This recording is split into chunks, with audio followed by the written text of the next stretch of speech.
Hello, friends. This is a PSA in Run Kingdom. Looks like somebody didn't have their Pilgrim Scroll equipped.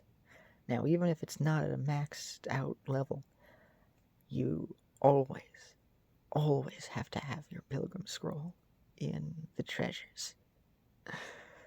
This poor person, this poor fellow over here, this poor friend, does not have the Pilgrim Scroll equipped. And even though I am almost 200,000 points below in overall team strength, and this person has a few more trophies than I do, I'm going to show you what happens when you don't equip the Pilgrim Scroll. I am certain of how this outcome is going to be for the glory of the Hollyberry Kingdom. Let us keep our composure. I've battled a number of similar battles like this, where they don't have their Pilgrim Scroll. You gotta eat your Wheaties, you gotta have your Flintstones vitamins, kids. This is what's gonna happen if you don't. This is what's gonna happen. And one.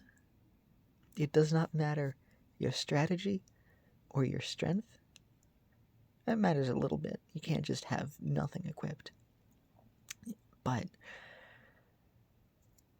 if you don't have your Pilgrim Scroll, you have like 1.5, it multiplies you by so much. This is it. I was able to upgrade it. Look at that. Master 4 again. How much does this do? Almost 60%. 60%.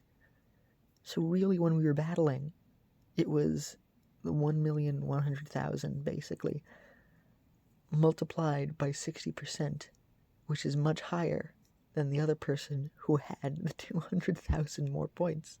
So that's actually the real power that I'd have. So be careful, friends, when setting up your arena teams, to not forget to use your Pilgrim Scroll. Of course, if you want to leave it like what this person did, one cookie, that's very simple. That's what I do over here with my defenders.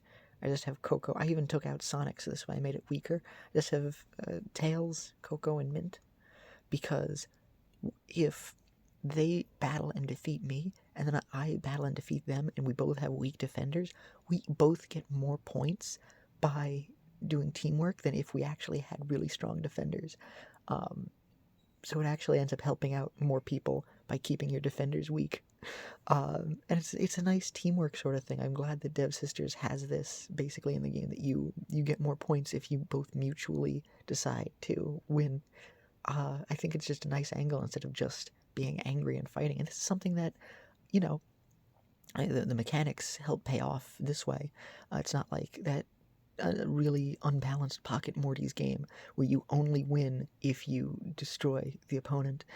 But even then, I met a couple of nice people on there where we basically would just absolutely destroy their team, and then they would absolutely destroy mine, and I'd destroy them, and then they'd destroy mine, and we both get the max rewards for doing that.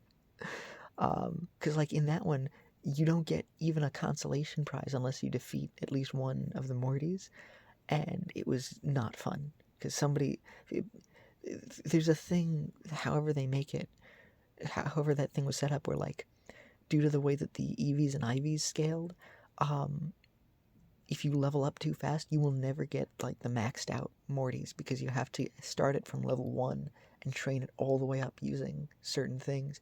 And then there are people who just destroy at the game, and then there's just no way of getting in. This not only helps newer players to be able to earn points by winning in the arena, it also gives you victories in the arena, but it's also just nice. And it's just something that people decide to do. It's just something that people do just to help out the others. And it's so good. So, even if you don't have the Pilgrim Scroll, unless you are immediately starting out in the game,